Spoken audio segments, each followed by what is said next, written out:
I thought I'd start with a question about a presentation you recently gave at a Zen 2.0 event that was held last Oh yeah, month, both live and online.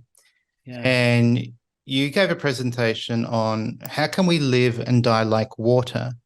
So I Mm. thought I would start there. And at the beginning of your presentation, you asked the question, how do we connect to a source of life energy? And so I'd like Mm. to ask, what do you mean by a source of life energy? I was thinking of, the word ki, which is in, so many Japanese expressions from genki, byoki, tenki, everything, kiyotsukete. And yet it seems to have lost its meaning in the sense that people don't know what it means anymore, I think, Mm-hmm. and just use it all the time. But, certainly it's something that others have gotten very interested in. Like when Star Wars was made, George Lucas was he used what he called the Force, right? May the Force be with you, stay with the Force, trust in the Force. And in the later films, even talked about explain what is the Force, and it was Mm, very much completely what ki is, and it's the whole sense that there is a source of energy and life that is in the universe and also in us.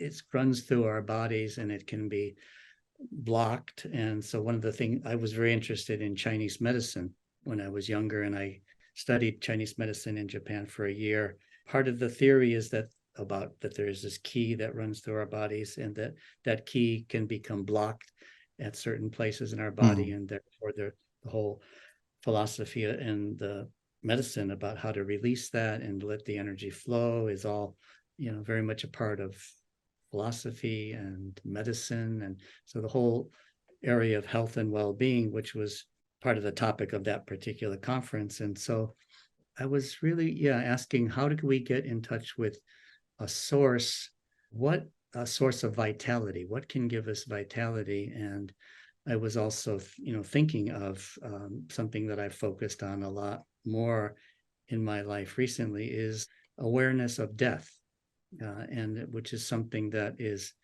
deep in Bushido and the samurai way of living, is to contemplate death every day and to mm, even begin your day with the awareness that you are alive, but you are dying and you will die, and to use that as a way to live better and to be more present in your life. And I've also have roots though that are in Catholicism, and I when our family came from Japan to the United States, we met our Irish family. They were one generation removed from Ireland, and a condition for our acceptance was that we become Catholic. And so I grew up in the Catholic church and the Catholic school. And there's an expression that from Catholicism, memento mori. mm, And memento just means remember, and mori means die.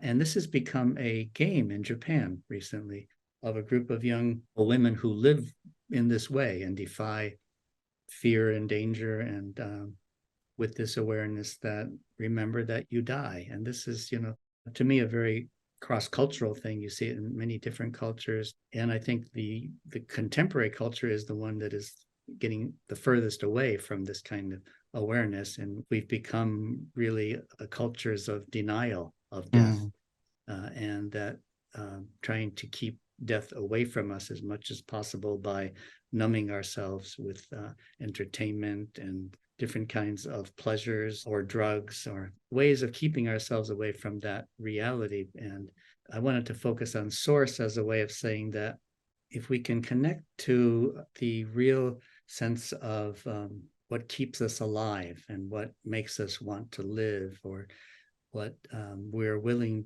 to live for in the face of all the other things that may be happening in our lives that make life so difficult. And whatever that is, we need to connect to that, and we need to find our own way to connect to that. And that has often been through religion, but that can be through, I think many people find that in nature now. So to see that the feeling connected to something.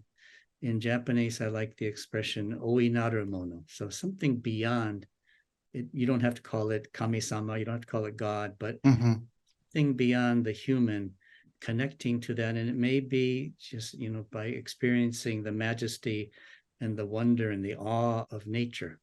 So that was the original idea of that.